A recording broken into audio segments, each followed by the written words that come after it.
নাগরিক সমাজ কতটা সচেতন? সুনাগরিকের দায়িত্ববোধ কেমন? তারা কি স্পষ্ট অভিমত প্রকাশ করছেন, নাকি চিলের থাবায় কানের পেছনে ছুটছেন, অথবা নীরব দর্শক হিসেবে বাক স্বাধীনতার নামে বোধহীন ক্রিয়াতেই সন্তুষ্ট? তারা কি স্বাধীনতার দায়ের সাথে আমিত্বকে ধারণ করেন, নাকি ভার হিসেবে ব্যক্তি, পরিবার, সমাজ বা রাষ্ট্রকে দোষী করেই বিকৃত আচারে তৃপ্ত? কথা হচ্ছে সুচিন্তিত বিবেচনা, সত্য জানা এবং সঠিক তথ্য প্রকাশ করা। দায়িত্ব কিন্তু সবার। সমাজের সম্প্রীতি রক্ষার্থে নাগরিক দায়িত্ববোধ থেকে চ্যানেল 24-এর এই সাপ্তাহিক আয়োজন মুক্তকণ্ঠ নিবেদন করছে ইস্পাহানি মির্জাপুর চা। সঙ্গে রয়েছে আমি মোহাম্মদ ইমতিয়াজ। আজকে আমরা আলাপ করব কেন এই বন্যা, এই বিষয়টি নিয়ে। তার আগে জেনে নিতে চাই বিশেষ কিছু শিরোনাম এবং সোশ্যাল মিডিয়ায় প্রকাশিত সপ্তাহের এমন কিছু খবর যার সত্যতা জানা আপনাদের অত্যন্ত প্রয়োজন।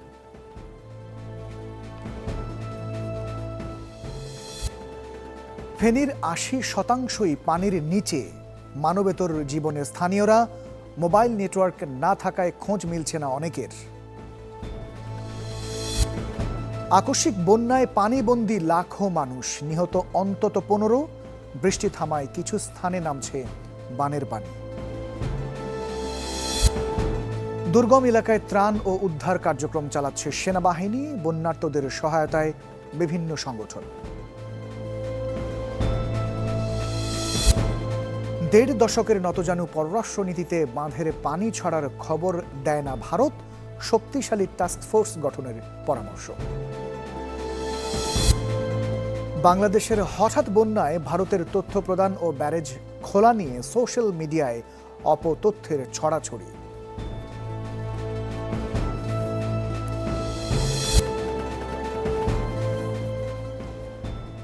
বিশেষ কিছু শিরোনাম এতক্ষণ আমরা জানছিলাম। আমরা যেমনটি বলছিলাম, কেন এই বন্যা, এই বিষয়টি নিয়ে আমরা আলাপ করব। আমরা আলাপ করবার জন্য স্টুডিওতে সম্মানিত অতিথি হিসেবে আমাদের সাথে উপস্থিত রয়েছেন ডক্টর মোহন কুমার দাস, যুগ্ম সম্পাদক, সাউথ এশিয়ান মেটিওরোলজিক্যাল অ্যাসোসিয়েশন সামা, এবং অনলাইনে আমাদের সাথে যুক্ত রয়েছেন মোস্তফা কামাল পলাশ, আবহাওয়া ও জলবায়ু গবেষক, সাসকাচুয়ান বিশ্ববিদ্যালয়, কানাডা, এবং রয়েছেন Tanvir Mahtab Abir, senior fact checker, rumour scanner, Bangladesh. আপনাদের তিনজনকে অনেক ধন্যবাদ, আপনারা কষ্ট করে সময় দিয়েছেন। ডক্টর মোহন কুমার দাস, আপনাকে দিয়ে শুরু করতে চাই। দেশে 11টি জেলা বন্যা কবলিত হয়ে পড়েছে। নিশ্চয়ই আপনি সোশ্যাল মিডিয়া বা মেইনস্ট্রিমের মিডিয়াগুলোতে দেখছেন। সবচেয়ে বেশি ক্ষতিগ্রস্ত হয়েছে ফেনী, এবং সেখানে বলা হচ্ছে যে প্রায় ৮০% এলাকা পানির নিচে। আর এসব এলাকায় এক প্রকার মানবিক বিপর্যয় তৈরি হয়েছে, আমরা এমনটি দেখছিলাম। এবং দুর্যোগ ব্যবস্থাপনা এবং ত্রাণ মন্ত্রণালয়ের তথ্য অনুযায়ী ক্ষতিগ্রস্ত মানুষের সংখ্যা প্রায় ৪৫ লাখ। এবং আমি শিরোনামে যেমনটি বলছিলাম যে ইতিমধ্যে ১৫ জন মারা গিয়েছেন বলে আমরা জানতে পেরেছি। তো বাংলাদেশের বন্যার এই যে ভয়াবহতা, এটি কেন এই বন্যা? ধন্যবাদ আপনাকে। আমরা আসলে প্রচণ্ড মানবিক বিপর্যয়কর একটা পরিস্থিতির মধ্যে দিয়ে যাচ্ছি, যেটা অপ্রত্যাশিত, এবং এই বন্যাটা অভূতপূর্ব। ফেনী অঞ্চলের গত ৪ দশকে, মানে এই যে প্রজন্ম, এই প্রজন্মের কেউ এই ধরনের বন্যা দেখে না। স্বাধীনতার পরে সম্ভবত এত ভয়াবহ। যাই হোক, এই ৪ দশকে যদি বলি, মানে আমাদের অনেক পরিচিত জন যারা বলছে ৮০ দশকে যাদের জন্ম, তারা এর পরবর্তীতে কখনো এই ধরনের বন্যার পরিস্থিতির মধ্যে জানে, মানে বন্যা জিনিসটা তাদের কাছে আজকে নতুন, এই গত ৪ দিনে। আপনি যেটা বলছিলেন, 4টা থানা, সম্ভবত এই পরশুরাম, তারপরে যে ফেনী সদর, ছাগলনাইয়া, এরকম 4টা থানার বলতে গেলে ৯০-৯৫% পানির নিচে তলিয়ে গেছে। কোথাও কোথাও পানির উচ্চতা একতলা ভবন, দোতলা ভবন ছড়িয়ে গেছে। তাহলে মানুষ যাবে কোথায়? এবং সবচেয়ে বড় বিপর্যয় যেটা হচ্ছে, কোনো ধরনের যোগাযোগ ব্যবস্থা ওখানে নাই। অতএব গত ৭২ ঘন্টায় কী হয়েছে, কোন মানুষটি বেঁচে আছে, কিভাবে বেঁচে আছে, কোথায় বেঁচে আছে, সেটা ট্রেস করা যাচ্ছে না। শুধুমাত্র আশা করে থাকা ছাড়া আর কোনো কিছু করার নাই। এটা একটা অন্য রকমের বিপর্যয়। এটার প্রেক্ষাপটে যেটা দেখা যাচ্ছে, আমরা ১৭ তারিখে যদি বলি, ১৮ তারিখে বলি, বিরামহীন বৃষ্টি চলছিল, এবং একটা স্থল নিম্নচাপ ছিল যেটা বঙ্গোপসাগরে মৌসুমি, এবং মৌসুমি বায়ু পুরোপুরিভাবে বাংলাদেশের উপর সক্রিয় ছিল। এই যে একটা প্রচণ্ড বৃষ্টির প্রভাব, এবং পুরো এলাকা জুড়ে, তারপর হঠাৎ করে এই বৃষ্টির সাথে সাথে পানি, উজানের পানি চলে আসা, বৃষ্টির পানি জমে যাওয়া, সেই পানি কোথাও যেতে না পারা, সব কিছু মিলিয়ে একটা অপ্রত্যাশিত পরিস্থিতি তৈরি হয়েছে। কেউ আগে থেকে প্রস্তুতির কোনো রকম সুযোগ পায়নি। তাদের কাছে কোনো তথ্য পৌঁছায় নাই, তারা জানেও না যে কি করতে হবে। কিন্তু এরকম বৃষ্টি তো এর আগেও হয়েছে, কিন্তু এতটা ভয়াবহ কেন? এর আগেও যেটা হয়েছে, আমরা যদি তথ্যপত্রের দিকে তাকাই, আমরা দেখি অতীতেও কিছু বৃষ্টির এরকম বড় বড় বৃষ্টির রেকর্ড আছে, যেমন ফেনীতে আছে, মাইজদিকোড়ে আছে, এর আগে চিটাগং আমরা দেখি, চট্টগ্রাম জেলাটা। হ্যাঁ সেটা আছে। কিন্তু এবারের যে বৃষ্টি একসাথে এক নাগারে নিয়মিত থাকা, অনেকগুলো দিন 60 ঘন্টা 72 ঘন্টা নিয়মিত বৃষ্টি চলমান থাকা, তার পরবর্তীতে হচ্ছে উজান থেকে পানির স্রোত চলে আসা বা বৃষ্টির চারিপাশে বৃষ্টিটা শুধুমাত্র ফেনীর একটা অঞ্চলে না, ত্রিপুরা অঞ্চলে বৃষ্টি হয়েছে। জি, আমরা দেখেছি যে পরিমাণ বৃষ্টি আমরা ফেনীতে রেকর্ড পেয়েছি 312 মিলিমিটার 24 ঘন্টার, একদিন সন্ধ্যা 6টা থেকে পরের দিন সন্ধ্যা 6টা, সেরকম 300-400 মিলিমিটার বৃষ্টির রেকর্ড আমরা ত্রিপুরা অঞ্চলে 3-4টা পয়েন্টে আমরা জেনেছি তথ্যপাত্র থেকে, যে তথ্যগুলো শেয়ার হয়েছে সোশ্যাল মিডিয়ায়। আরেকটা আমরা দেখছি যে তথ্য বিশ্লেষণ, ফেনী, কুমিল্লা এবং ত্রিপুরা রাজ্যের উপর দিয়ে গড়ে 450 মিলিমিটার হ্যাঁ, বৃষ্টি আপনি রেকর্ড করা হচ্ছে হয়েছে যখন লাস্ট 3 দিনের কথা হ্যাঁ, বলছি। যখন আপনি গড় করতেছেন, আমি জি, আমি গড়ে। কোনোটা ফ্যাক্ট বলতেছি, ধরুন 19 তারিখের টোটাল বৃষ্টিপাতটা একদিনে কত ছিল, যেমন কুমিল্লায় কত ছিল, কিন্তু আমরা যখন গড় করতেছি সেই বৃষ্টি এরকম, যেমন ত্রিপুরা অঞ্চলে দেখিয়েছে তাদের টোটাল বৃষ্টিপাত, যেটা স্বাভাবিক বৃষ্টিপাত আমরা বলি, তার চেয়ে 234 ভাগ বেশি হয়েছে। আপনারা হয়তো জানেন, এই জুন, জুলাই, আগস্ট, সেপ্টেম্বর এই 4 মাস হচ্ছে আমাদের বর্ষাকাল। জি। এই বর্ষাকালের মধ্যে জুলাই মাসে স্বাভাবিক যে বৃষ্টিপাত তার চেয়ে কম বৃষ্টিপাত হয়েছে। আগস্ট মাসের মাঝামাঝিতে এসে সেই বৃষ্টিপাতটা স্বাভাবিক যে বৃষ্টি হয় তার চেয়ে অনেক গুণ বেশি হয়েছে, যেমন একটা অংশ দেখা যাচ্ছে 234 গুণ বেশি হয়েছে। জি। আবার সেরকম আমাদের এই অঞ্চলেও কোনো কোনো পয়েন্টে সেটা এরকম 100-200 ভাগ বেশি বৃষ্টি হয়ে অন্যরকম একটা পরিস্থিতি তৈরি হয়েছে, সেই বৃষ্টির পানি যাওয়ার কোনো পরিস্থিতি তৈরি হয়নি, কারণ বৃষ্টি বিরামহীন ছিল, বৃষ্টি চলে যাওয়ার কোনো সুযোগ নেই। এর মধ্যে যেটা হয়েছে, আরও অধিকতর পানি উজান থেকে আসার চলে আসা। কারণেই মূলত এই বন্যাটা শুরু মানে হয়েছে। আমি আপনার কাছে নিশ্চয়ই আরও এই বিষয় নিয়ে আলাপ করব। আমরা এই ফাঁকে আমাদের আইনুন নিশাত, ডক্টর আইনুন নিশাতের একটা কথা আমরা জেনে আসতে চাই। তিনি যেমনটি বলছেন যে অতিবৃষ্টি এবং আন্তঃসীমান্ত নদী থেকে আসা উজানের ঢলে ভয়াবহ এই বন্যা তৈরি হয়েছে।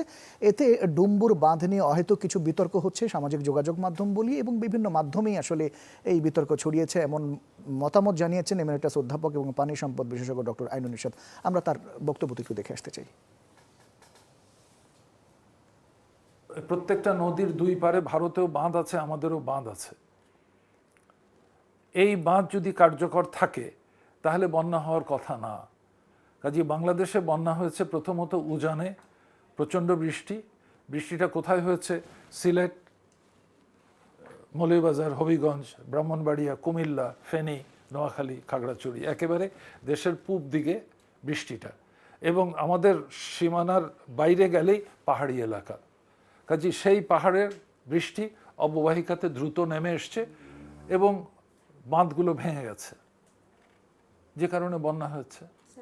আগে এই ধরনের ঘটনা 20 বছর, 30 বছর, 50 বছর পর পর হতো, কিন্তু এখন এটা আরও ঘন ঘন হবে। সেজন্যে আমার প্রস্তাব হচ্ছে অবিলম্বে সরকার যেন একটা হাই পাওয়ার্ড টাস্ক ফোর্স করে 10 দিনের মধ্যে, 15 দিনের মধ্যে ভবিষ্যতের জন্য প্রস্তুতি কী ধরনের নিতে হবে তার ব্যবস্থা করেন। আন্তর্জাতিক দুটো আইন আছে, বাংলাদেশ এখনো ওই আইন মানে না, ভারতও মানে না। তো যে আইন দুই দেশ মানে না, সেই আইনের উদাহরণ কেন দিচ্ছেন? সেই আইনকে কেন টেনে আনছেন? নতুন করে চিন্তা করতে হবে, ফ্রেশ চিন্তা করতে হবে। এতদিন যা করা হয়েছে সেটা কাজ করেনি এবার, এই তো। আমরা ডক্টর আইনুন নিশাতের কথা শুনছিলাম। এবার একটু আমরা কথা বলতে চাই জনাব মোস্তফা কামাল পলাশ।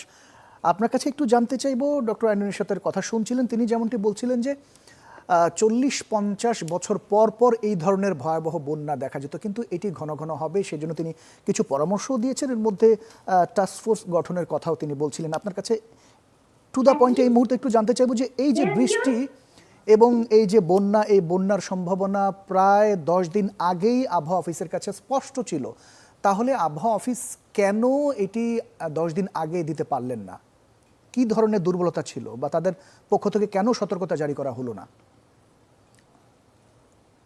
আচ্ছা, আপনাকে ধন্যবাদ। জি, আমি আসলে আমি আমি আমার বক্তব্যটা রাখি, আর তারপরে হয়তো এখানে মোহনদা আছেন, উনি বাংলাদেশে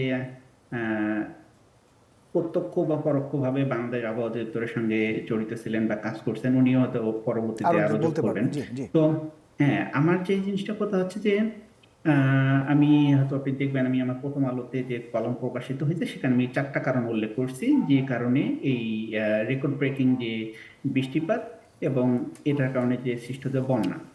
তো এই যে 4টা ফ্যাক্টর, যে ফ্যাক্টরগুলোর কারণে এই বৃষ্টিটা হলো, এই 4টা বিষয়ের প্রত্যেকটাই আমরা জানতাম, ঠিক আছে? এবং এই যে বৃষ্টিপাত হওয়ার কমপক্ষে 10 থেকে 15 দিন পূর্ব থেকেই আমরা জানতাম। যেমন লঘুচাপটা, একটা বঙ্গোপসাগরে একটা লঘুচাপ সৃষ্টি হওয়ার পরে অনেক সময়, দীর্ঘ সময় পরে তারপরে বাংলাদেশ উপকূলে আসে এবং তারপরে বাংলাদেশে স্থলভাগ প্রবেশ করে। বিশেষ করে আমি যদি বলি এই ক্ষেত্রে যে যে লঘুচাপটা, এটি 14 আগস্ট বাংলাদেশের উপকূলে পৌঁছায় এবং এরপরে 16 আগস্ট এটি খুলনা বিভাগ এবং বরিশাল বিভাগের উপর দিয়ে স্থলভাগে প্রবেশ করা শুরু করে। জি। অর্থাৎ 16 তারিখ থেকে, আবার বলতেছি 16 তারিখ, তারপর 17, 18, 17, 18 এরপরে 19। হ্যাঁ, তো 3 দিন এরা দক্ষিণাঞ্চলের বিভাগগুলোর উপরে থাকে এবং 19 তারিখে এটি, সরি 18 তারিখে, সরি 19 তারিখে এটি হচ্ছে চট্টগ্রাম এবং 19 থেকে 22 তারিখ পর্যন্ত। হ্যাঁ। তো আমি এবার বলছি, একটু একটু বলি যে 19 তারিখে এটি ছিল চট্টগ্রাম বিভাগ এবং ত্রিপুরার উপরে, 20 তারিখে এটি ছিল হচ্ছে ময়মনসিংহ সিলেটের উপরে, আবার 21 তারিখে এটি আবার চট্টগ্রাম এবং ত্রিপুরার উপরে আসে। তো আবার বলছি এই যে ধারাবাহিকতা, অর্থাৎ আমরা যে প্রধান বৃষ্টিপাত শুরু হলো 19 তারিখ, তারও 3 দিন পূর্বে এটি বাংলাদেশে প্রবেশ করা শুরু করে। জি। আর আরো 2 দিন, আরো 2 দিন পূর্বে, অর্থাৎ 5 দিন পূর্বে, যেদিন মানে ভারী বৃষ্টিপাত শুরু হলো তারও 5 দিন পূর্বে এটি বাংলাদেশ উপকূলে আসে। তো আমরা জানি, আমি যদি এই জিনিসটা তুলনা করে যে লঘুচাপ হচ্ছে ঘূর্ণিঝড়ের ছোট ভাই, মানে ঘূর্ণিঝড়টা, লঘুচাপটা শক্তিশালী হয়ে ঘূর্ণিঝড়ে পরিণত হয়। ঘূর্ণিঝড়ের তো রূপ আমরা নেয়। যে চাপটা জানি বাংলাদেশে অলরেডি, বাংলাদেশের উপকূলে এবং 16 তারিখে বাংলাদেশের উপরে স্থলভাগে প্রবেশ করছে, সেই তথ্যটা বাংলাদেশ আবহাওয়া অধিদপ্তর কি বাংলাদেশের মানুষের কাছে পৌঁছাইছে? আমি দেখিনি, কোথাও প্রমাণ না। পাইনি। একটা লঘুচাপ, একটা ঘূর্ণিঝড়ের যে ইয়াটা ইমিডিয়েট যে সাকসেসর যেটা, সেটা আসতেছে, সেই সম্বন্ধে বাংলাদেশের মানুষকে যদি না জানায়, তারা কেন জানেনি? এটা কি তারা জানতো না? সবাই জানতো। আবার বলছি, এই আমাদের যে কৃত্রিম ভূ-উপগ্রহ থেকে প্রতি 10 মিনিট পর পর আমরা বঙ্গোপসাগরের কোথায় মেঘ সৃষ্টি হচ্ছে এবং ঘূর্ণিঝড়ের এই লঘুচাপটা কোথায় 10 মিনিট পর পর জানতে পারি। জনাব মোস্তফা কামাল তাহলে পলাশ, তারা- আপনার কাছে কি মনে হয় যে আবহাওয়া অফিস কি এটি ইচ্ছাকৃতভাবে করেছে, না তাদের কোনো দুর্বলতার জায়গা ছিল?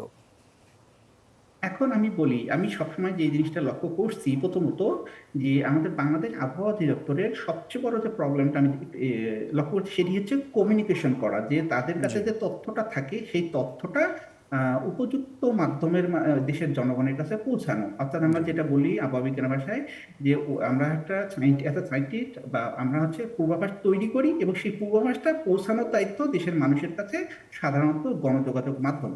তো বাংলাদেশে যেটি হচ্ছে যে এই আবহাওয়া দপ্তর, আপনি লক্ষ্য করবেন যে সাধারণত তারা যে ধরনের আবহাওয়া পূর্বাভাস তৈরি করে, জাস্ট একটা কাগজের মধ্যে যে Press release আকারে। ডকুমেন্টরা সেখানে তৈরি করে সেটা ওয়েবসাইটে আপলোড করে অথবা বিভিন্ন মন্ত্রণালয়ে পাঠাই দেয়। তো জি। এটা তো এই আধুনিক কোনো আবহাওয়া পূর্বাভাস প্রচারের মাধ্যম না। আমি মোহন কুমার দাস এখানে আছেন, উনি দেখবেন, বলবেন যে পৃথিবীর, আমেরিকা, কানাডা, ইভেন ইন্ডিয়ায় আপনি যদি যান, ইন্ডিয়ার আপনি দেখেন যে ইন্ডিয়া যে ফেসবুকের মধ্যে ইন্ডিয়ান মেট্রোলজিক্যাল ডিপার্টমেন্টের যে পেজটা আছে, সেখানে প্রত্যেক দিন একটা নির্দিষ্ট সময় দুপুরের মধ্যে প্রায় 4 থেকে 5টা ভাষায়, ইন্ডিয়ার যে বড় বড় ভাষাগুলো, সেগুলো ভাষায় ওরা প্রত্যেকটা একদম লাইভ আবহাওয়া পূর্বাভাস দেয়, যেখানে তাদের আবহাওয়াবিদরা দেখাচ্ছেন এর মাধ্যমে যে কৃত্রিম ভূ-উপগ্রহ, রাডার এবং কোথায় কোনভাবে বৃষ্টিপাত হচ্ছে দেখাচ্ছে, এটা প্রতিদিন। তো আপনি দেখেন বাংলাদেশ আবহাওয়া অধিদপ্তর এই ধরনের কোনো কিন্তু এইভাবে আবহাওয়া তথ্য প্রকাশ কিন্তু করে আমরা না। আমরা এই এবং তথ্যগুলো জনাব পলাশ, আমরা এই তথ্যগুলো কেন প্রকাশ করতে পারি না? কারণ এতটা ভয়াবহ সিচুয়েশন, এতটা ভয়াবহ সিনারিও, যারা ওই জায়গাটা আছেন, রাতে ঘুমিয়েছিলেন, সকাল হবার সাথে সাথে তারা মানে কোথাও কুলকিনারা পাচ্ছেন না, চতুর্দিকে পানি, অথই পানি, কোথায় যাবেন তারা সেটিও এখনো পর্যন্ত জানতে পারছেন না, এবং আদৌ তারা বেঁচে আছেন কিনা, নেটওয়ার্ক সংযোগ পাওয়া যাচ্ছে না। এই যে একটা ভয়াবহ সিনারিওতে নিয়ে যাওয়া হলো, এটার দায় কাদেরকে দিব আমরা, এবং কেন আবহাওয়া অধিদপ্তর পারছে না? আচ্ছা, এইটা আবার বলতেছি যে এটার হচ্ছে সবচেয়ে বড় সমস্যাটা হচ্ছে এদের যে যে দক্ষ মানব সম্পদ। আমি যদি বলি জি। যে আবহাওয়া পূর্বাভাসে যে এখন এই যে আমরা বললাম যে টেলিভিশনের মাধ্যমে আমেরিকা, কানাডার, মানে আমি যদি বলি এই যে বিভিন্ন বাংলাদেশের যেমন আমরা স্টার প্লাস বা জলসা দেখি, যে মানুষরা দেখে, আমেরিকা, কানাডার মানুষরা এইরকম ভাবে ওদের সারাদিন আমি যদি বলি ওরা টিভিতে বসেই শুধু ওয়েদার চ্যানেলে নিউজ দেখার জন্য সন্ধ্যার সময়, ঠিক আছে? তো ওরা জানে যে প্রতিদিন আমরা এখানে। তো এখন কথা হচ্ছে যে বাংলাদেশে একটা আরেকটা জিনিস হচ্ছে প্রবলেম আছে সেখানে আমি যেটা দেখছি যে বাংলাদেশে যে আবহাওয়া আইন, এটি একটি সম্পূর্ণ, আমরা যেমন ডিজিটাল সিকিউরিটি আইন যেটাকে বলি, একটা হচ্ছে কালো আইন। সেই আবহাওয়া পূর্বাভাসের যে আইনটা সেটা একটা প্রচন্ড কালো আইন। এই কালো আইনটা থাকার কারণে বাংলাদেশের যে আবহাওয়া অধিদপ্তর ছাড়া এর ব্যতিরিক্ত অন্য কেউ আবহাওয়া পূর্বাভাস প্রচার করতে পারে না। এটা একটা সবচেয়ে বড় সমস্যা। আপনি যদি দেখেন, আমরা চিন্তা করি, একটা নির্দিষ্ট চিন্তা করি যে আজকে বাংলাদেশের কোন বেসরকারি টেলিভিশন চ্যানেল নাই, অর্থাৎ আমাদের বাংলাদেশ টেলিভিশন, আমরা যেটা সাধারণত অনলাইনে বলি যে বাতাবি লেবুর বাম্পার ফলন, এটা ছাড়া দেশের মানুষকে আর কোনো সংবাদ মানে কোনো কিছু তথ্য পাবে না। তো বাংলাদেশ আবহাওয়া অধিদপ্তর ঠিক এক্স্যাক্টলি এইভাবে করে রাখছে, আর কেউ, ওরা ছাড়া আর কেউ আবহাওয়া তথ্য প্রচার করতে পারবে না। জি, আপনার কাছে এটা তো হতে পারে না। জি, জনাব মোস্তফা কামাল পলাশ, আপনার কাছে আবারও আসবো, এই বিষয় নিয়ে আবার কথা বলবো আমরা একটু। তানভীর মাহতাব আবির, আপনার কাছে একটু জানতে চাইবো যে বর্তমানে এই যে বন্যা পরিস্থিতি, এই বন্যা পরিস্থিতির জায়গাটা আপনারা কি ধরনের অপতথ্য এখন পর্যন্ত আপনার চোখে পড়েছে? বেশ কিছু অপতথ্য আমাদের চোখেও পড়েছে, আপনারা যেহেতু এগুলো নিয়ে কাজ করছেন। আচ্ছা, এটা গত বুধবার থেকে আমাদের হচ্ছে এই ধরনের এই বন্যা রিলেটেড অপতথ্যগুলো আমাদের কাছে আসা শুরু করে বা আমাদের মনিটরিং এ ধরা পড়ে। বুধ, বৃহস্পতি, আজকে হচ্ছে শুক্রবার, এই 3 দিন হচ্ছে আমরা অসংখ্য অপতথ্য শনাক্ত করেছি। এর ভিতরে আমরা 30টা প্রকাশও করেছি। এই অপতথ্যগুলো সাধারণত এই বন্যা বা এই ঘূর্ণিঝড় রিলেটেড যে আবহাওয়া কেন্দ্রিক যে বিষয়গুলো থাকে সব সময়, এগুলোতে সাধারণত আমরা দেখি যে পুরনো ভিডিও বা বিভিন্ন ঘটনার ছবি, ভিন্ন প্রেক্ষাপটের ভিন্ন দেশের ভিডিও, এগুলো প্রচার করে বলা হয়ে থাকে যে এগুলো এবারের এই পরিস্থিতির দৃশ্য। তো এসব গুলোই আমরা সবচেয়ে বেশি ফেস করেছি। এমনকি হচ্ছে মূলধারার বেশ কিছু গণমাধ্যমও বিভ্রান্তির শিকার হয়েছেন। 2022 সালের বিভিন্ন ছবিকে এবারের ছবি প্রকাশ বলে প্রচার করছেন, বা ভারতের ছবিকে এবারের ভিডিও বলে প্রচার করছেন। এরকম ভিডিও কেন্দ্রিক এবং ছবি কেন্দ্রিক বিষয়গুলো হচ্ছে এই এবারের বন্যাতে সবচেয়ে বেশি প্রচার হচ্ছে। আরেকটি বিষয় আমরা বলতে চাই যে আমরা আজকেই দেখেছি যে ত্রাণ কার্যক্রমগুলো বিভিন্ন সংগঠন, রাজনৈতিক অরাজনৈতিক বিভিন্ন সংগঠন প্রচার মানে তারা ব্যক্তিগতভাবেও দিচ্ছেন অনেকেই। ঘটনাগুলোকে একটি সংগঠনের ঘটনাকে আরেকটি সংগঠন নিজেদের বলে দাবি করছে। আমরা যদি স্পেসিফিকলি বলি, আমরা আজ সন্ধ্যার পরে বাংলাদেশ ছাত্রলীগের বিষয়ে 7 থেকে 8টি ব্যানার পোস্ট করেছি, ফেসবুকে ফ্যাক্ট চেক প্রকাশ করেছি, যেগুলো দেখা যাচ্ছে যে বিভিন্ন ভিন্ন ভিন্ন সংগঠনের, কিন্তু বলা হচ্ছে এগুলো ছাত্রলীগের বন্যা কার্যক্রমে হচ্ছে উদ্ধার কার্যক্রমের চিত্র। তো এই ধরনের ঘটনাগুলো ঘটছে। ভিন্ন ভিন্ন সংগঠন যারা কাজ করছে তাদেরগুলোকে অন্যান্য সংগঠন নিজেদের প্রচারণা হিসেবে দাবি করছে। তো এই ঘটনাগুলোই হচ্ছে এই সময়টাতে বেশি হচ্ছে। একদিকে সাধারণ মানুষজন অসহায়, তাদেরকে নিয়েও রাজনীতি চলছে, সেই ধরনের অপতথ্য আপনি নিশ্চয়ই খেয়াল করেছেন। আপনার কাছে আবারও আমরা আসবো। দর্শক, ছোট্ট একটা বিরতির সময় হলো, বিরতির পরে অতিথি যারা রয়েছেন তাদের সাথে আরও বিশদভাবে কথা বলবো, নিশ্চয়ই আপনারা সাথী থাকবেন। বিরতির পর আরও একবার স্বাগত ইস্পাহানি মির্জাপুর চা নিবেদিত মুক্ত কণ্ঠে। আজকে আমরা আলাপ করছিলাম কেন এই বন্যা, এই বিষয়টি নিয়ে। আমরা ডক্টর মোহন কুমার দাস আপনার কাছে এই মুহূর্তে আসতে চাই। আবহাওয়া অধিদপ্তরের অনেকগুলো কথা আমরা বলছিলাম, পূর্বাভাস নিয়েও আগেও বেশ অভিযোগ ছিল এবং বরাবরের মতো এখনও সেই অভিযোগ রয়েছে। তো তাদের দুর্বলতার জায়গাটা একটু আপনি স্পেসিফিকলি বলবেন, পাশাপাশি ভবিষ্যতে এই যে পূর্বাভাস, এটি কিভাবে আমরা জানতে পারবো, সাধারণ মানুষজন জানতে পারবেন? এবং বিশেষ করে মোস্তফা কামাল পলাশ বলছিলেন যে আবহাওয়া অফিসের একটা কালো আইন রয়েছে, যে আইনটা নিশ্চয়ই এতক্ষণ আমরা জেনেছি বা তিনি ডিটেল বলেছেন। আপনাকে আবারও ধন্যবাদ। একটা বিষয় হচ্ছে, বাংলাদেশের যে বিজ্ঞানভিত্তিক যে প্রতিষ্ঠানগুলো আছে তার মধ্যে একটা হচ্ছে বাংলাদেশ আবহাওয়া অধিদপ্তর, তারপর আমরা জানি রিমোট সেন্সিং নিয়ে যারা কাজ করে এক্সপার্টসও, তাছাড়া কিন্তু আমরা বিসিএসআইআর এর কথা জানি। এদের অনেকগুলো কিন্তু বিজ্ঞানভিত্তিক প্রতিষ্ঠান আছে। তাহলে বিজ্ঞানভিত্তিক প্রতিষ্ঠানে যেসব বিজ্ঞান থেকে পড়াশোনা করা ব্যক্তিরা কাজ করেন তাদের কিন্তু বিজ্ঞানী বলার কথা ছিল। আমাদের দেশে বিজ্ঞানী কারা হবেন, সেটা কি একাডেমিশিয়ানরা নাকি বিজ্ঞানভিত্তিক প্রতিষ্ঠানে যারা চাকরি করেন তারা, এই সংজ্ঞাটা কিন্তু নির্ধারণ করা হয় নাই। এখানে কিন্তু একটা আমলাতান্ত্রিক বড় ধরনের জটিলতা আছে। আমি প্রথমে সেই বিষয়টা একটু বলতে চাচ্ছি। দ্বিতীয় কথা হচ্ছে, আমরা সরাসরি আবহাওয়া অধিদপ্তরকে বলছি তারা তাদের পূর্বাভাস দেওয়ার ক্ষেত্রে এবং পূর্বাভাস জনগণের কাছে পৌঁছানোর ক্ষেত্রে তাদের সীমাবদ্ধতার কথা। তাহলে আমরা একটু আবহাওয়া অধিদপ্তরের বাস্তবতাটা একটু জানার চেষ্টা করি। আবহাওয়া অধিদপ্তর, আপনারা জেনেছেন, যখন এই দুর্ঘটনা ঘটছিল, আমরা যদি বলি বিপর্যয়ের অবস্থা তৈরি হচ্ছিল, তখন কিন্তু তারা তাদের পরিচালক মহোদয়ের পদত্যাগ নিয়ে বড় ধরনের একটা রোষানল একটা পরিস্থিতি তাদের অধিদপ্তরে তৈরি হয়েছে। কেন হয়েছে সেটা? বিগত 2 দশকের মতো সময় ধরে সেখানে কোনো পদোন্নতি নাই, আচ্ছা, কোনো নিয়োগ নাই। আপনি চিন্তা করতে পারেন একটা বিভাগ, একটা অধিদপ্তরে যখন 1 দশক 2 দশকের মতো সময় কোনো নিয়োগ হয় না, কি পরিমাণ ভ্যাকেন্ট পোস্ট তৈরি হয়েছে, কি পরিমাণ শূন্যতা তৈরি হয়েছে। এটা হলো একটা বিষয়। পূর্বাভাস দেওয়ার ক্ষেত্রে তো সক্ষম, দক্ষ এবং টিম প্রয়োজন টিম হয়। দরকার। এই টিমের যে ঘাটতিটা, সেটা বিগত 2 দশক ধরে কালোয়ান কিন্তু একটা বলেছেন, উনি মিটোলজিক্যাল অ্যাক্টের কথা, তারা নিজেরাই কিন্তু আরেকটা আইনের মধ্যে পড়ে গেছেন। এই যে পদোন্নতি না হওয়া কিন্তু যেটা আরেকটা ইন্টারনাল আইন। জি। এখানে সামরিক সরকারের সময় 86 সাল বা এরশাদ গভর্নমেন্টের সময় কোনো একটা আইনের আওতায় পড়ে ওনাদের সম্পূর্ণ পদোন্নতি বঞ্চিত, অনেকে রিটায়ারমেন্টে চলে গেছেন। আপনারা তো জানেন না, বিগত সচিব যিনি রিটায়ারমেন্টে বা চুক্তিভিত্তিক নিয়োগের পর রিটায়ারমেন্টে চলে গেলেন, উনি 4-5 জন বড় বড় কর্মকর্তাকে স্যাক করে দিয়েছেন। আরও একটা বড় শূন্যতা তৈরি হয়েছে, উনি কিন্তু সেগুলো কোনো রিপ্লেসমেন্ট করেন নাই। আচ্ছা, এই যে একটা বড় ধরনের সমস্যা। দ্বিতীয় কথা হচ্ছে, এখন আসছি আমরা চলমান বন্যার ক্ষেত্রে। চলমান বন্যার যে পূর্বাভাস দেওয়া হয়েছে, সেখানে কিন্তু একটা হচ্ছে দীর্ঘমেয়াদী পূর্বাভাস, আর একটা হচ্ছে তাৎক্ষণিক যে পূর্বাভাস, সেটা একটা পূর্বাভাস মানে একটা হচ্ছে দীর্ঘমেয়াদী, একটা মধ্যমেয়াদী, একটা হচ্ছে শর্ট টার্ম। এরপর আসবে হচ্ছে সতর্কতার বিষয়টা। আমরা যেটা দেখতে পাচ্ছি সোশ্যাল মিডিয়াতে বা তাদের এই আগস্টের প্রথম সপ্তাহের দিকে, সেই পূর্বাভাসগুলোতে কিন্তু তারা আগস্টের বন্যার বিষয়ে কিন্তু অ্যালার্মিং, সেটা আরও আগে থেকে আছে, অনেকগুলো ঘটনা থেকে সেটা আসছে, কিন্তু তখন কিন্তু সুনির্দিষ্ট ডেটের কথা বলা হয় নাই। আগস্টে বন্যার ব্যাপারে বলা হয়েছে এবং স্বাভাবিক বৃষ্টিপাতের চেয়ে যে বেশি বৃষ্টি, সেই তথ্য উপাত্তগুলো এসছে, কিন্তু সেই যে লোকেশন স্পেসিফিক হবে সেটা কিন্তু সময়ে, মোস্তফা কামাল পলাশ ভাই বলেছেন, আমরা যখন নিউমেরিক্যাল মডেল চালাই সেটা কিন্তু আমাদের 10 দিনের ফোরকাস্টে যে 5 দিনের ফোরকাস্ট কিন্তু অধিকতর সঠিক হবে। তাহলে 1 মাস আগে যেটা, সেখানে কিন্তু লোকেশনটা ওইভাবে আইডেন্টিফাই করা যায় নাই। তারপরে যে লঘুচাপের কথা বললো, ঘূর্ণিঝড়ের ছোটো ভাই, এই লঘুচাপটা যখন তৈরি হচ্ছে সেটাই কিন্তু সবচেয়ে ট্রিগারিং ফ্যাক্টর।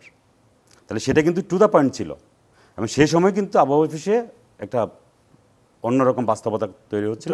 19 তারিখ ওনাদের এই চুক্তিভিত্তিক যিনি পরিচালক, ওনাকে পদত্যাগে বাধ্য করা হলো। এই যে একটা অস্থিরতা পরিবেশ ছিল, তাহলে এখানে একটু মনোযোগের কিছু জিনিস কিন্তু সরে যায়। তাহলে ওনারা যে জিনিসটা দিয়েছে, পাশাপাশি বন্যা পূর্বাভাস কেন্দ্র যেটা দিয়েছে, তাদের যে সমন্বয়ের কারণে জনগণের কাছে পৌঁছাতে হবে, লোকেশন স্পেসিফিক হতে হবে, সেগুলোর কিন্তু জনগণের পৌঁছানোর চ্যানেলটাকে, অর্থাৎ একটা ডিপার্টমেন্টে মিডিয়া উইং বলতে যেটা বোঝায়, গবেষণা উইং বলতে যেটা বোঝায়, সেই জনশক্তি তো তাদের নাই। এবং উনি সক্ষমতার কথা বলছিল, সেই সক্ষমতা কি আজকে সকালবেলা তৈরি হয়ে যাবে? গত 1 দশকে তো তৈরি হয় নাই। তাদের নিউমেরিক্যাল মডেলিং বা এরকম একটা পূর্বাভাস যে গাণিতিক মডেল লাগবে, সেটা সরকার স্বীকৃত একটা সেকশন বা ডিপার্টমেন্ট থাকার কথা ছিল। সেটা কি হয়েছে? ওনারা এতদিন কিন্তু সেই বিষয়ে কোনো ভয়েস রেজ করেনি, করতে অনেক সময় কথা হচ্ছিল, তখন ওনারা সেটা বাইরে বলতে গিয়ে নিজেদের চাকরির হুমকি মনে করেছে, বদলের জনিত অনেকগুলো ব্যাপার মনে করেছেন। এখন তারা সেই কনসার্নে আসছে, কিন্তু এটা ঢেলে সাজানোর উপযুক্ত সময় অনেক পার হয়ে গেছে। কিন্তু এই জায়গাটা তো অনেক দিন ধরে এই ধরনের সংকট, এটা 2-3 দশকের ঘটনা, একদিনে তো হয়নি। এবং শুধু সেটা না, আমি একটু আরেকটু উল্লেখ করি, এটা খুবই প্রাসঙ্গিক। বর্তমান যিনি নির্বাচন কমিশনার হাবিবুল্লাহ আল স্যার, উনি প্রতিরক্ষা মন্ত্রণালয়ের সচিব ছিলেন। সার্ক আবহাওয়া গবেষণা কেন্দ্র, এখানে কিন্তু আমি বলছিলাম, মানে একটা হচ্ছে অপারেশনাল ফোরকাস্ট দেয়া, পূর্বাভাস দেয়া, আর একটা হচ্ছে গবেষণা করা। গবেষকরা কী করবে?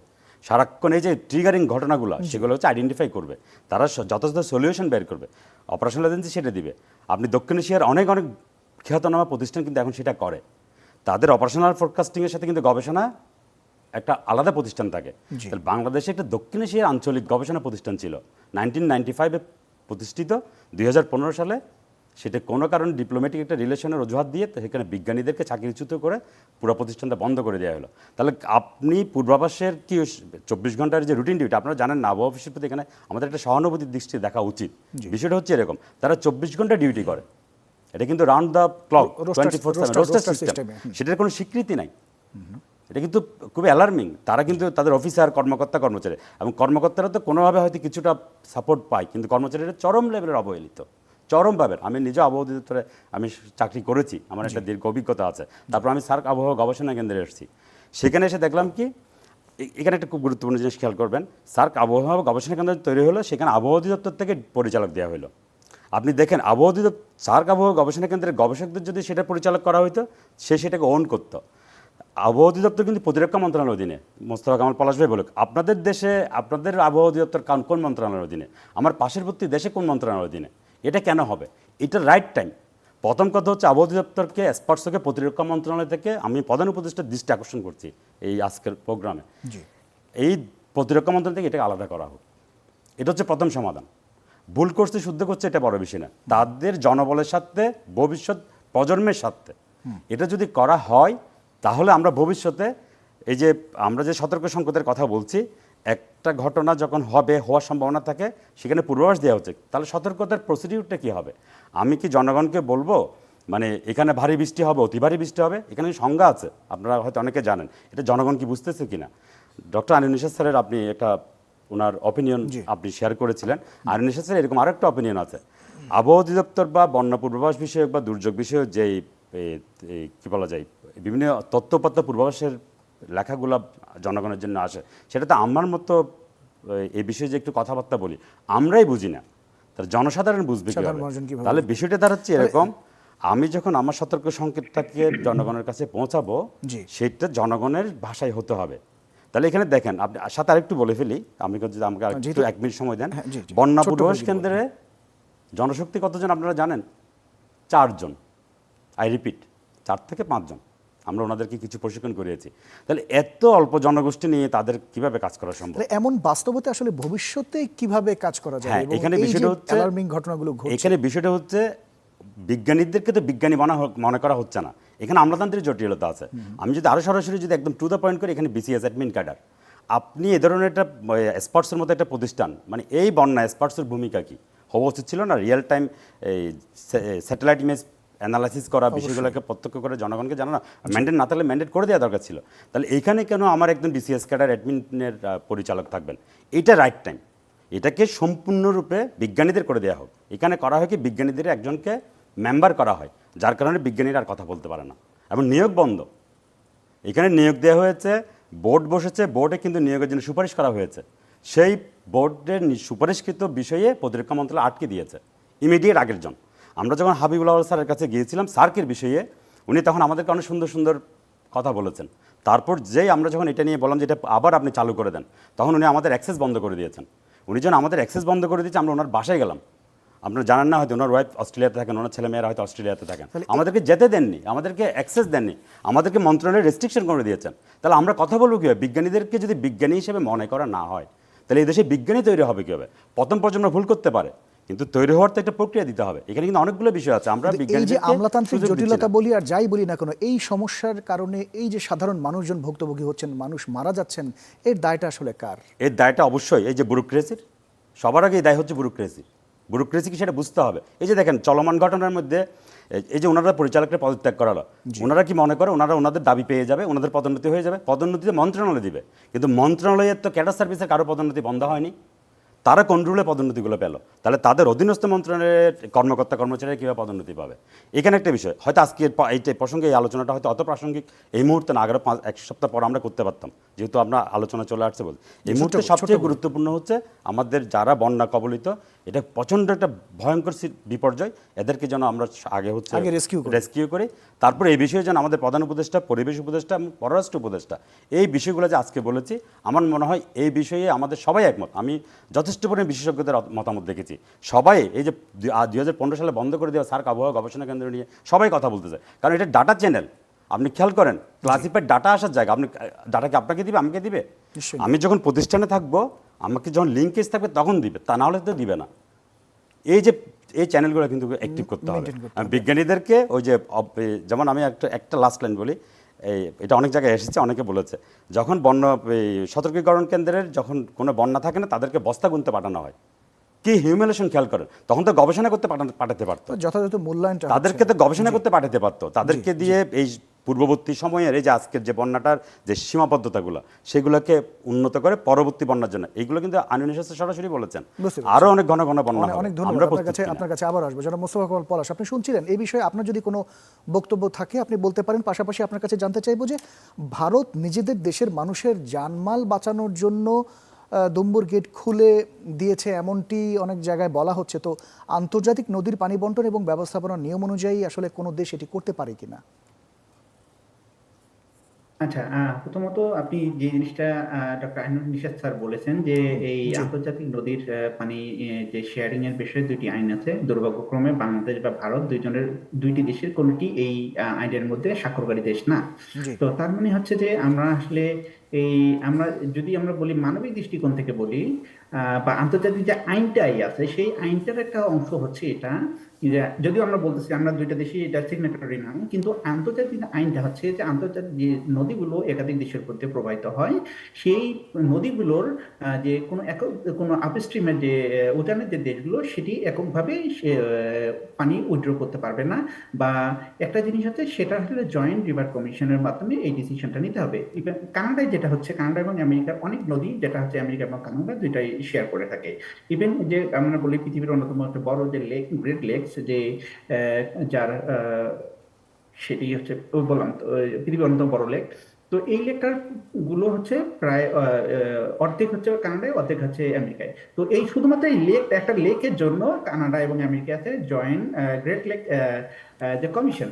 তো এই কমিশনটা এখানে আমি বলি এই দুইটা লেকের যে বিপরীত দিকে বিভিন্ন শিল্প কারখানা তৈরি হয়, সেই শিল্প কারখানার যে ওয়েস্ট সেটা কতটুকু কন্টামিনেট সেটাও তারা মনিটর করে। তো আচ্ছা। এখন কথা হচ্ছে যে আমাদের এই যে নদীগুলো, এখন আর যে আইনটার কথা বললাম, সে আইনটা হচ্ছে যে প্রত্যেকটা নদীর যে পানি প্রবাহ, এই আইনটা হচ্ছে এমনভাবে তৈরি করা হয়েছে যে একটা নদীকে বিশ্বের অনেক দেশে নদীকে মানুষের যে একই রকম ভাবে অধিকার দেওয়া হয়, যে একটা মানুষের জন্য যে হিউম্যান রাইট, একটা নদীরও সে অধিকার আছে, ঠিক একই রকম ভাবে কনসিডার করা হয়। এবং এই নদীর যে বিভিন্ন প্রাণী, তাদেরও অ্যানিমাল রাইট আছে, এবং এই নদীর যে ফ্লো, একটা নির্দিষ্ট পরিমাণ পানি ছেড়ে দিতে হবে যাতে ওই নদীর বাস্তু সংস্থান অর্থাৎ প্রাণী এবং বৈচিত্র্য কনজারভেশন করা সম্ভব হয়। তো জি। এখন আমার কথা হচ্ছে যে এই যে আপনি জিনিসটা বললাম যে আমরা বাংলাদেশ এবং ইন্ডিয়া, তারা এটা আমাদের মধ্যে ডিস্ট্রাস্ট একটা জিনিস, যে আমরা আমাদের পাশের প্রতি দেশটা মনে করে তারা অনেক বড় দেশ, তারা হচ্ছে প্রভু, আমরা হচ্ছে যে প্রজা। তো এই জিনিসটা থেকে বের হয়ে আসতে হবে। আসলে একটা জিনিস আমি যদি বলি, আমাদের পার্শ্ববর্তী দেশ ভারত তাদের আঞ্চলিক নিরাপত্তা নিয়ে চিন্তিত। আমি ফুললি রেসপেক্ট করি। আমি হয়তো ভারতের জায়গায় আমি যে বাংলাদেশের ভারতের অধিবাসী হতো আমরা সেটা চিন্তা করতাম। কিন্তু একটা জিনিস আপনি চিন্তা করেন, আপনি যে সবসময় যে বাংলাদেশ 18 কোটি, প্রায় 17 কোটির বেশি মানুষের একটা দেশ, যে আমাদের এই যে আমরা নদীমাতৃক দেশ, এমন কৃষি প্রধান দেশ, আমাদের পুরো ইকোনমিটা একটা দেশের এখনো 40% মানুষ হচ্ছে কৃষির উপর নির্ভর করে। অর্থাৎ এই মানুষগুলোর যে নিরাপত্তা, খাদ্য নিরাপত্তা এবং অন্য নিরাপত্তা, খাদ্যের সঙ্গে এবং উৎপাদনের সঙ্গে সংশ্লিষ্ট।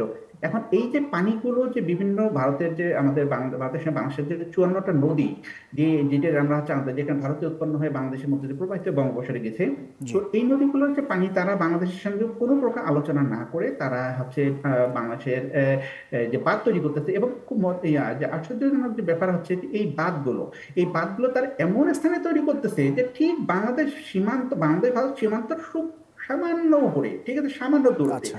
অর্থাৎ এরা পুরোটাই বঞ্চিত করতেছে এই পানি থেকে। আপনারা জানেন যে আমাদের যে তিস্তা নদীর উপরে গজলডোবা বাঁধ, সেটি হচ্ছে ডিমলা আমাদের তিস্তাবাদ থেকে মাত্র 19 কিলোমিটার দূরে।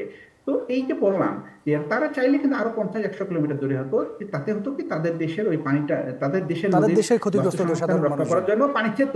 এখন হলো কি তারা এমন পর্যায়ে রেখে দিচ্ছে যে বর্ডার সীমান্তের মধ্যে যে তৈরি করছে, যাতে এক ফোঁটা পানিও যে তাদের ইচ্ছার মধ্যে বাংলাদেশে তাদের দেশের কেউ একজনও ক্ষতিগ্রস্ত না হোক। আর এমন জায়গায় তৈরি করছে যেখান থেকে পুরোটাই বাংলাদেশের মানুষ ক্ষতিগ্রস্ত হোক।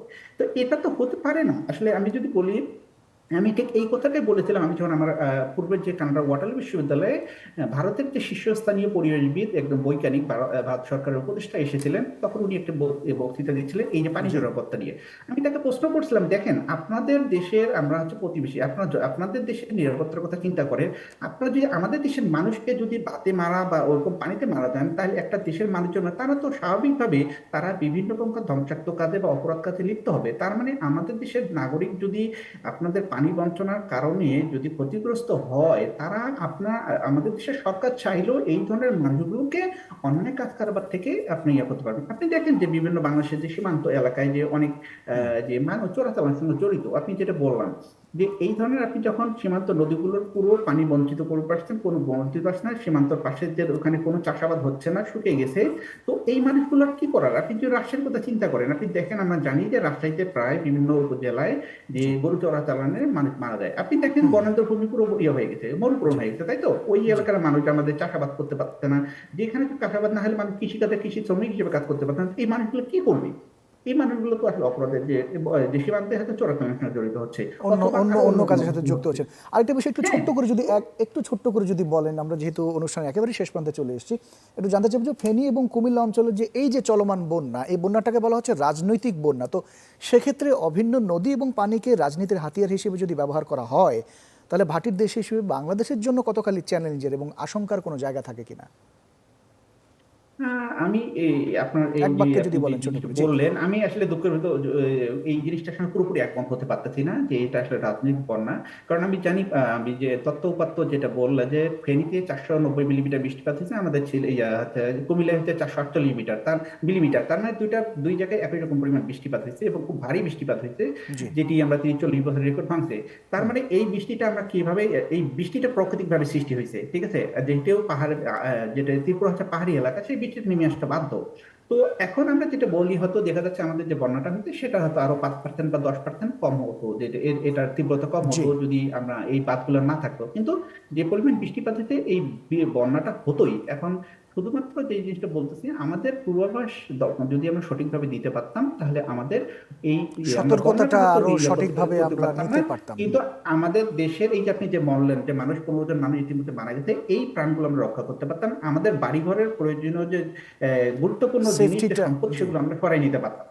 জি। এটাই অনেক হচ্ছে সবচেয়ে অনেক ইম্পর্টেন্ট। ধন্যবাদ মোস্তফা কামাল পলাশ। আপনার কাছে আবারও আসবো। তানভীর মাহতাব, আপনার কাছে এবার একটু জানতে চাইবো যে অপতথ্যের বিষয়গুলো আমরা বলছিলাম, এই বন্যাকে ঘিরে তথ্যের চেয়ে অপতথ্যটাই বেশ অনেকখানি ছড়াচ্ছে। তো এই অপতথ্যগুলো আসলে কারা ছড়ান, কেন ছড়ান, কি উদ্দেশ্যে আসলে ছড়ান, এবং সাধারণ মানুষ যারা রয়েছেন তারা কিভাবে বুঝবেন যে এটা আসলে অপতথ্য, এটা সঠিক তথ্য নয়? আচ্ছা, তথ্য বা অপতথ্য মানুষ চায় যে সচেতনতার জায়গা থেকেও অনেকে মানে কিছু ক্রস চেক বা যাচাই না করে ছড়ায় মানুষ। জি। অনেক মানুষই আছে যে চায় যে মানে বিপদের খবরটা যাতে মানে কনসার্ন অথরিটির কাছে যায়, এই জন্য অনেকেই না বুঝে হচ্ছে যেটাই সামনে দেখে ওটাই শেয়ার করে ফেলে। এটার কারণে তার দিক থেকে একটা শান্তির জায়গা যে সে একটা উপকার করতে পারছে বা চেষ্টা করছে, কিন্তু এটা যদি অপতথ্য হয় বা ভুল তথ্য হয় সেক্ষেত্রে হিতে বিপরীত ব্যাকফায়ার হতে করছে। পারে।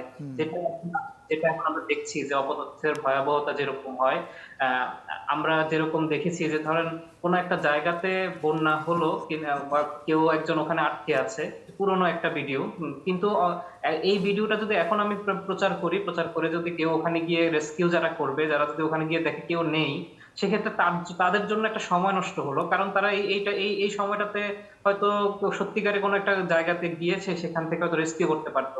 এই যে অপতথ্যের এটা হচ্ছে ভয়াবহতা, যে বিভ্রান্ত হয়ে একটা জায়গায় গিয়ে দেখলো যে সেখানে রেস্কিউ করার মতো কেউ নেই। এই ধরনের বিষয়গুলোতে ক্রস চেকের সুযোগ মানুষেরই হচ্ছে সচেতনতার জায়গাটা বাড়াতে হবে। আমরা সব সময় বলি যে আহ, গুজব যখন ছড়ায় বা অপতথ্য যখন ছড়ায়, এটাকে পুরোপুরি থামানো সম্ভব না। এই কারণে, কারণ মেটা বা ফেসবুক কর্তৃপক্ষ যারা আছেন তাদের কাছে যদি আমরা রিপোর্ট করি, তারা হয়তো কয়েকটা আইডি হয়তো ওখান থেকে সরিয়ে দিতে পারেন ওই ভিডিও বা ছবি বা তথ্যগুলো, কিন্তু অনেক এর বাইরে অনেক আইডিতে এই তথ্যগুলো থেকে যায়, বা যাদেরকে আমরা ব্যান করে দেই বা রিপোর্ট করে ডিলিট করে দেওয়া হয়, না, তারা হয়তো অন্য জনাব তানভীর আবার। মাহতাব, আপনার কাছে এই জায়গাটা একটু স্পেসিফিক জানতে চাই যে আমরা রিপোর্ট করবার পরে, সাধারণ মানুষজন রিপোর্ট করবার পরে আসলে তার ওই ভিডিওটি বা যেই কন্টেন্টটি তিনি শেয়ার করেছেন, তিনি প্রকাশ করেছেন, সেটি হয়তো বন্ধ করে দেওয়া হলো, কিন্তু তার বিষয়ে অর্থাৎ সেই পেজটির বিষয়ে কোনো রকম সিদ্ধান্ত কি ফেসবুক নিতে পারে কিনা?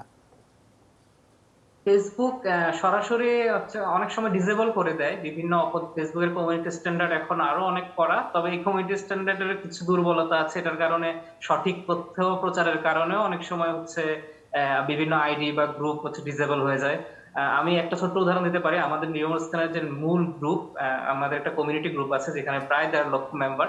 এই গ্রুপটা এখন হচ্ছে কমিউনিটি স্ট্যান্ডার্ডের কারণে আমরা হচ্ছে একটু ঝুঁকিতে পড়ে গেছি, এটাতে এখন আর পোস্ট করা যায় না। আমরা আচ্ছা। কিন্তু কখনোই ভুল তথ্য পাচ্ছি না, আমরা ওখানে সঠিক তথ্যগুলো দিতাম। ভারতের ভারতে যে সাম্প্রদায়িক অপতথ্য সম্প্রতি যেটা প্রচুর বেড়ে গিয়েছিল, ওই ইস্যুতে ভারতের বিভিন্ন অপতথ্য আমরা যাচাই করার পর পোস্ট করার পর ওইটা হচ্ছে আমাদের ঝুঁকিতে চলে আসে এই গ্রুপটা, এই জন্য ওই গ্রুপটা আমাদের বন্ধ করে দিতে হয়েছে। তো এটা হচ্ছে বললাম যে কমিউনিটি স্ট্যান্ডার্ড একটা দুর্বলতা। এই দুর্বলতাটা কাজে কাজে লাগায় অনেকেই। তো তো আপনি যেটা জিজ্ঞেস করলেন যে ওই আইডির কিছু হয় কিনা, ওই আইডিতে হয় কি যে কেউ যদি অপতথ্য ছড়ায় ওখানে নিচে একটা ফ্ল্যাগ দিয়ে দেয় ফেসবুক। কেউ যদি ফ্যাক্ট চেকাররা যদি ফ্যাক্ট চেক করে ওই আইডির পোস্ট গুলো, ওই আইডির নিচে ওই পোস্টটা যদি কেউ দেখে, তারা শুরুতেই একটা সতর্কবাণী সামনে দেখবে যে এটা ইন্ডিপেন্ডেন্ট ফ্যাক্ট চেকাররা যাচাই করে দেখেছে যে এটাতে অপতথ্য বা ভুল তথ্য আছে। তো এটার কারণে ওই আইডির হয় কি, ওই আইডির রিচটা কমে যায়। ওই আইডিতে আচ্ছা। এরপর থেকে যত পোস্ট করা হবে এটা হয়তো অনেক মানুষের কাছে পৌঁছাবে না। তবে ডাইরেক্ট বন্ধ করে দেওয়ার কোনো উপায় সাধারণত থাকে না আর কি। এটা হচ্ছে একটা সমস্যা। তো তারা কি করে, মানে ডিরেক্ট নতুন বন্ধ নতুন করে দিলে আবার হয়তো ফেসবুকের যে ব্যবসাটা, যে বিজনেস পলিসি, তাদের পলিসির জায়গাটায় হয়তো হ্যাঁ, একটা ব্যাঘাত ঘটবে। ওদেরও একটা শাস্তির জায়গা আছে। জি এই কারণে হচ্ছে জি ওরাও পুরোপুরি এটাতে বন্ধ করে না। বা যেটা বললাম যে এর বাইরে অনেক আইডিতে লক্ষ লক্ষ ভিউ হওয়া পোস্ট থেকে যায়। এটার কারণেই হচ্ছে পুরোপুরি গুজবকে বন্ধ করা যায় না। এজন্য আমরা সবসময় সবাইকে এটা বলি যে সচেতন হওয়াটা যার সবচেয়ে যার জায়গা জরুরি। যে থেকে কোনো সচেতন থাকতে হবে, জানতে হবে। অনেক ধন্যবাদ তানভীর মাহতাব আবির, আপনাকে অনেক ধন্যবাদ। আমরা মোটামুটি বুঝতে পেরেছি আপনার প্রশ্নের উত্তরটা। আমরা অনুষ্ঠানের একেবারে শেষ প্রান্তে চলে এসেছি। জনাব ডক্টর দাস, আপনার কাছে এই মুহূর্তে একটু জানতে চাইবো যে এই যে বন্যা প্রতিরোধ, মোকাবেলা বা সার্বিক প্রস্তুতির ক্ষেত্রে বাংলাদেশের কোন কোন জায়গাটা দুর্বলতা এবং ব্যর্থতা রয়েছে আপনার কাছে মনে হয়, এবং সামগ্রিকভাবে আপনার সর্বশেষ পরামর্শটা আসলে কি?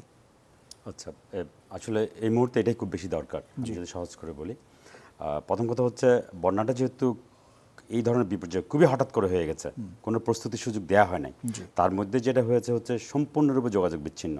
মানে এখনো পর্যন্ত আমি যদি বলি, আমাদের যে প্রিন্টিং মিডিয়া, সোশ্যাল মিডিয়া, যেগুলোই বলি না কেন, যতটুক যোগাযোগ করতে পারছে ততটুক তথ্য আসছে, এবং সেটা খুবই বিপর্যয়কর। আমি এখানে আসার আগ মুহূর্তে আমার খুব পরিচিত, আমি নাম ধরে বলি, হয়তো দেখছে, হাদি ভাই, উনি লিখেছে ওনার গ্রামের একটা ফ্যামিলির 3 জন প্রথম দিনে মারা গেছেন। হয়তো এই তথ্যটা এখনো মিডিয়ার কাছে আসেনি। যতই সময় যাচ্ছে এরকম সবচেয়ে বিপর্যয়কর তথ্যগুলা, ঘটনাগুলো আসতে থাকবে। এখন যেটা হচ্ছে, রেস্কিউ টিম যাওয়াটাই ভয়ঙ্কর। মানুষ দেখেন, ঢাকা বিশ্ববিদ্যালয়ে যেটা দেখেছেন, শত শত মানুষ ত্রাণ দিতে চলে আসছে, কিন্তু ত্রাণটা পৌঁছাতে হবে। ত্রাণ পৌঁছানোর ক্ষেত্রে একটা বিষয় আছে, আপনি তো চাল ডাল তেল দিলে হবে না, সেটা খেয়ে রান্না করে খেতে পারবে, যেতেও তো পারছে যেতেও পারছে না। একেবারে। তাহলে যেটা করেছে, আমি আসার সময় আরও একটা স্পিড নামে একটা অর্গানাইজেশন আছে, ওনারা একটা মিটিং করলো, সেখানে ডাক্তার, ইঞ্জিনিয়ার অনেকে আছেন। তারা যেটা বললো হচ্ছে, আমরা যখন যাচ্ছি একটা এলাকায় যেখানে সেনাবাহিনী আছে, নৌবাহিনী আছে, তাদেরকে দিয়ে দিচ্ছি, তারা যতটুকু পাচ্ছে ভিতরে গিয়ে করছে। কারণ দেখেছেন, যারা অনেক আবেগ নিয়ে, ভালোবাসা নিয়ে গেছে, তাদের অনেকে কিন্তু একজন মারাও গেছে বা দুজন মারা গিয়েছেন। জি, তাহলে এটা এখানেও কিন্তু একটা প্রস্তুতি। এই প্রসঙ্গ দিয়ে বলি, আমরা যেহেতু দুর্যোগ প্রবণ জায়গায়, আমাদের কিন্তু স্কুল কলেজে ভলান্টিয়ারি যে কমিউনিটি যে সার্ভিসগুলো, ড্রিল করা, নিজেকে প্রস্তুত করা, এটা কিন্তু থাকতে হবে আমাদের। যে সবারই বিএনসিসি, স্কাউট, এগুলো একদম বাধ্যতামূলক করা উচিত। কারণ এটা না হলে তো আপনি তৈরি হবেন। যেমন ঘূর্ণিঝড়ের জন্য আছে, কিন্তু বন্যার জন্য এরকম নয়। বন্যা আমাদের সারা বছরের মনোযোগটা ছিল গাইবান্ধা, জামালপুর, সিরাজগঞ্জ, ওই অংশে, আর 2022 সালে সিলেটে। তাহলে এখন এই যে হঠাৎ করে হয়ে গেল, এই কমিউনিটিটা তৈরি হয় নাই, যারা যাচ্ছে তারাও প্রস্তুত না। এই যে স্পিডবোট নিয়ে গেছে অনেকে, স্পিডবোট নিতেই পারে না। আচ্ছা, এটা একটা গেল। তাহলে এখন আরেকটা হচ্ছে, যেমন ওই পাহাড়ি এলাকায়, ওখানে কিন্তু এই ত্রাণ পৌঁছাতে হবে তাদের মানুষের মাধ্যমে। আমাদের সাধারণ মানুষের পক্ষে যাওয়া, ওই জায়গাগুলো আইডেন্টিফাই করা আসলেই সম্ভব না। এবং করেছে অনেকে, যেটা করেছে তারা ওইভাবে ত্রাণ পৌঁছিয়ে তারা হচ্ছে ওই জায়গায় পৌঁছে গেছে। এখন এটা হচ্ছে খুব দ্রুত যে ইনফরমেশনগুলো আসবে, তথ্যপত্র নিতে হবে, এই দুর্যোগ থেকে শিক্ষা নিতে হবে। আমি যেটা বারবার করে আগের বিভিন্ন দুর্যোগে বলতাম, প্রতিটি দুর্যোগ ব্যতিক্রম, এবং আমাদের দুর্যোগে জিরো ডেথ একটা পলিসি থাকা উচিত, প্রস্তুতি থাকা উচিত। এই বিষয়ে সমন্বিত কাজ করতে হবে। আমি সর্বশেষ জায়গায় জোর দিয়ে বলবো, আমাদের বিজ্ঞানভিত্তিক প্রতিষ্ঠানগুলোকে সুন্দরভাবে তাদের নিজস্ব ক্যাডার সার্ভিস তৈরি করে দিতে হবে, আর সমন্বিত যে অর্গানাইজেশনগুলো হবে তাদের মধ্যে একটা আরেকটা বিষয় জানতে চাইব ছোট্ট করে, এক বাক্যে যদি আপনি বলেন, 2024-25 অর্থ বছরের বাজেটে জলবায়ু পরিবর্তনের অভিঘাত মোকাবেলায় 100 কোটি টাকার বিশেষ একটা বরাদ্দ দেওয়া হয়েছিল। তো এই জলবায়ু পরিবর্তনের যে ঝুঁকি মোকাবেলায় সরকারের উন্নয়ন যে পরিকল্পনা, এই জায়গাটা আপনার পর্যবেক্ষণ কি, এক বাক্যে বলবেন? এক বাক্যে হচ্ছে, অবকাঠামোতে এই 100 কোটি করেন আর 50 কোটি করেন আর 5000 কোটি করেন, সেটা অবকাঠামোতে না দিয়ে আপনি মানব সম্পদে দেন। এই মানব সম্পদ আপনাকে হচ্ছে রিটার্ন দেবে। ডিজাস্টার এক টাকা ইনভেস্ট, সেটা আপনাকে $100 হয়তো রিটার্ন হিসাবে দিবে। জি, জনাব মোস্তফা কামাল পলাশ, আপনার কাছে এক বাক্যে একটু জানতে চাইবো যে ভবিষ্যতে অতিবৃষ্টির কারণের জন্য এই ধরনের বন্যার সৃষ্টি না হয়, সেক্ষেত্রে আমরা কি কি পদক্ষেপ নিতে পারি? এক বাক্যে বলবেন, আমরা 30 সেকেন্ডে আপনার কাছে শুনতে চাই। আচ্ছা, আমি প্রথম কথা হচ্ছে যে এটি হচ্ছে বন্যা বা যে ঘূর্ণিঝড়, এগুলো মানুষের কোনো কন্ট্রোল নাই, এটা আমরা কখনোই সৃষ্টি বন্ধ করতে পারবো না। আমরা যেটা পারবো সেটা হচ্ছে এখান থেকে ভবিষ্যতে বন্যা এবং ঘূর্ণিঝড় থেকে ক্ষতির পরিমাণ কমিয়ে আনতে পারবো, এবং সেটা পারবো যদি আমাদের আবহাওয়া পূর্বাভাস অধিদপ্তরের আবহাওয়াবিদরা সঠিক সময়ে সঠিক তথ্য দেশের মানুষের কাছে পৌঁছাতে পারে এবং সকল গণমাধ্যম ব্যবহার করি। এবং সেটার জন্য সর্বপ্রথম যেটি প্রয়োজন, ডক্টর মোহাম্মদ মোহাম্মদ যেটি বললেন যে মানব সম্পদ তৈরি। বাংলাদেশ আবহাওয়া অধিদপ্তরের সবচেয়ে বড় সমস্যাটা হচ্ছে যোগ্য মানব সম্পদ। আপনি এখানে দেখেন, আপনি সেখানে গিয়ে দেখবেন যে আবহাওয়া বিজ্ঞান বিষয়ের উপরে প্রাতিষ্ঠানিক লেখাপড়া, যে আমি যদি আবহাওয়া বিজ্ঞানের উপরে অনার্স করা, মাস্টার্স করা বা পিএইচডি করা, আপনি খুব খুঁজে পাবেন না। আমার মনে হয় যে 1% মানুষও পাবেন না, কারণ গত সর্বশেষ যত 5 জন যে মহাপরিচালক আবহাওয়া অধিদপ্তরের দায়িত্ব পালন করছেন তাদের মধ্যে একজনের মাত্র ডক্টরেট ডিগ্রি ছিল। জি। এবং আপনি এখনো আপনি গিয়ে দেখেন, সাধারণত বাংলাদেশে আগে কখনো আবহাওয়া বিজ্ঞানের উপরে পড়ালেখা ছিল না। সম্প্রতি জাস্ট 4-5 বছর আগে ঢাকা বিশ্ববিদ্যালয়ে অনার্স চালু করছেন। তার হয়তো এখনো কোনো পাশ করেনি হয়তো কেউ সেখান থেকে অনার্স পাস করে। জি। এখন যে জিনিসটা হচ্ছে, বাংলাদেশ আবহাওয়া দপ্তরে যে আবহাওয়াবিদরা আছেন তারা বিভিন্ন হচ্ছে পদার্থবিজ্ঞান, রসায়ন বিজ্ঞান, পরিসংখ্যান বিজ্ঞান থেকে পাশ করছেন, কিন্তু এর পরবর্তীতে তারা আবহাওয়া বিজ্ঞানের উপরে কোনো উচ্চতর ডিগ্রি গ্রহণ করেনি। এখন যেটা আমি যে আমাদের অন্তর্বর্তী সরকারের জি, কাছে আমরা আমার একেবারে শেষ বিনীত পর্যায়ে, অনুরোধ জি। যে এই আবহাওয়া দপ্তরের যে বর্তমান কর্মকর্তা আছে তাদেরকে অবশ্যই আবহাওয়া বিজ্ঞান বিষয়ের উপরে অনার্স মাস্টার্স এবং পিএইচডি করার জন্য এটা বাধ্যতামূলক উচ্চতর করতে একটা হবে। এই ডিগ্রি ডিগ্রি তাদের তাছাড়া কোনো প্রকার প্রমোশন এখানে করা হবে অনেক না। ধন্যবাদ, এবং অনেক এটা ধন্যবাদ জনাব মোস্তফা কামাল পলাশ, তানভীর মাহতাব আবির এবং ডক্টর মোহন কুমার দাস। আপনাদের তিনজনকে অনেক ধন্যবাদ। দর্শক, আপনাদেরকে অনেক ধন্যবাদ। এই ছিল আজকের মতো। আগামী সপ্তাহে নতুন বিষয় নিয়ে আবারও হাজির হব। সে পর্যন্ত সবাই ভীষণ ভালো থাকবেন।